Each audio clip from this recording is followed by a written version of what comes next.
Today we are going to talk about charitable organizations and organizations of non-profit organizations. Now let us start off with our topic with charitable organizations. Children, as we all know that the society is divided into rich people and the poor people. The rich people find it easy to have the essential requirements. They live a lavish life, whereas the poor people find it very difficult to meet even their essential requirements, such as food, clothing, and shelter. For this reason, for this purpose, the government, the rich people, and the voluntary agencies help the poor people by providing them food, clothing, and shelter. They set up trusts and other organizations to offer financial assistance or financial help in the form of cash or kind towards this segment of the society, that is, towards the poor segment of the society. When we talk about kind, it means in the form of food, clothing, and shelter. So we can sum up by saying that the charitable organization's main motive is to provide welfare of the downtrodden or the welfare of the poor segment of the society. Some of the examples of charitable organizations are educational trusts, clubs, voluntary associations. Now, let us talk about each one of them. Educational trust under the head of charitable organizations. These educational trusts run schools and colleges to provide free education to the poor people. They also help in providing scholarship to this segment of the society, to those children who are brighter among this segment. They even run some free libraries for such deserving candidates who are part of this segment of the society. Some of the examples of educational trusts are Sahyog Trust, Utkarsh Trust. Now, let us talk about clubs under the head charitable organizations. These clubs help in organizing different types of camps such as blood donation camp. These organizations also provide help to the victims of natural calamities, that is the people who are affected due to natural calamities such as floods, earthquakes, fire, etc. Some of the examples of clubs are Lions and the Rotary Club. Now, let us talk about the voluntary associations. Many organizations are set up which help to provide accommodation to the people who have no place to stay.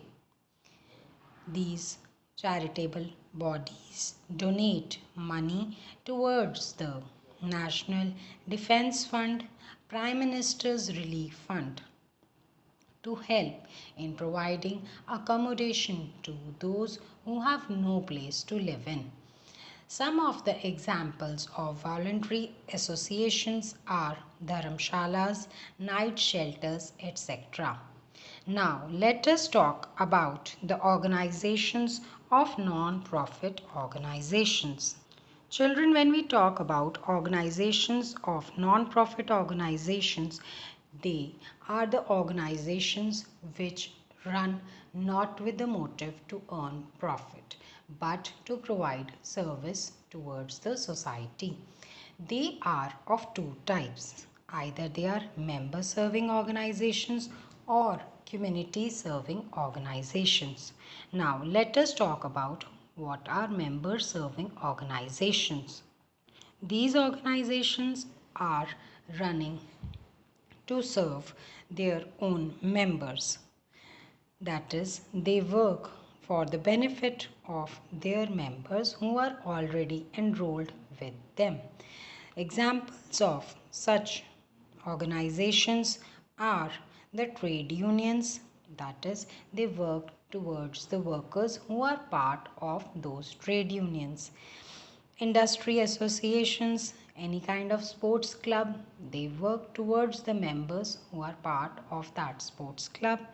Seniors citizens club, they work towards the benefit, towards the service, towards the members who are senior citizens and part of the senior citizens club. These were the examples of the member serving organizations. Children, remember, they work towards the benefit of the members, towards providing the service to its own members. Now, the second type of non-profit organizations are the community service organizations. These organizations help in serving the society at large. That is, they do not work only towards a particular set and segment of the society. They work towards the whole society at large. Some of the examples of community serving organizations are Helpage India, that is, they help in providing help towards the old people of the society. CRY is another example of such organizations. Now, these organizations are further of three types. That is, these organizations are societies in the form of trust and in the form of non-profit companies. Now, let us talk about each one of them. First of all, let us talk about societies under the heads of non-profit organizations. Let us talk how societies are formed. A society is a group of 10 or more people who associate voluntarily, that is, without any kind of force. They come together and they are registered under the Corporate Societies Act 1912. Children, remember, all the societies have to be registered under this act, that is Cooperative Societies Act 1912. Why do they run? They are running these societies to protect and promote the common interest of the members of these societies. Under societies, every member who is part of this society has one vote, and these societies are managed by the executive committees, which are elected by the members. The executive committee further elects the president, vice president, secretary and joint secretary for these societies. An example of such societies is Kaira District Cooperative Society, that is the producer of Amul brand milk products. Now let us talk about trusts. Trusts are run with a social cause, that is, either it can be a public health or education. Trusts are exempted from income tax. All the trusts running are exempted, children, from the income tax. That is, their income is not taxable. A trust is formed under the Indian Trust Act. It has to be registered under the Indian Trust Act. Children, in the case of societies, they have to be registered with the Cooperative Societies Act 1912, whereas in the case of trust, they have to be registered under the Indian Trust Act. Now, how are these trusts formed? A trust is formed when a rich person or a business transfer property in cash or kind, and a agreement, that is a trust agreement, is executed or made. Now, who manages a trust? A trust is managed by the trustees. And what is the purpose of these trusts? The trusts are there for the benefit of the beneficiaries. Now, what do we mean by the word beneficiaries? Beneficiaries are the people who are going to be helped through the formation of these trusts, such as there can be a trust which helps the people who are deserving under this segment and they require education. So the trust in that case is working towards the weaker section of the society for providing education to the poor children. There are different type of trusts in India which are running different temples, gurdwaras, educational institutions, medical institutions, etc.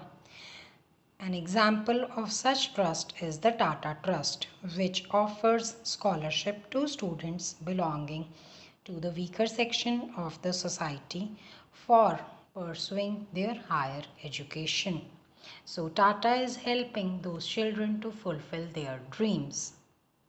Now let us talk about non-profit companies. Children, as we talked about, a society is to be registered under the Cooperative Societies Act 1912. A trust is to be registered under the Indian Trust Act. In the same way, the companies also need to be registered, but they are registered under the Companies Act 2013. Now, what is the purpose of these companies? These companies are not running with the profit motive. They are running towards distributing it towards their members. Now, who manages these companies? They are managed by the board of directors. Now, how are these board of directors chosen? These board of directors are elected by the members of the company.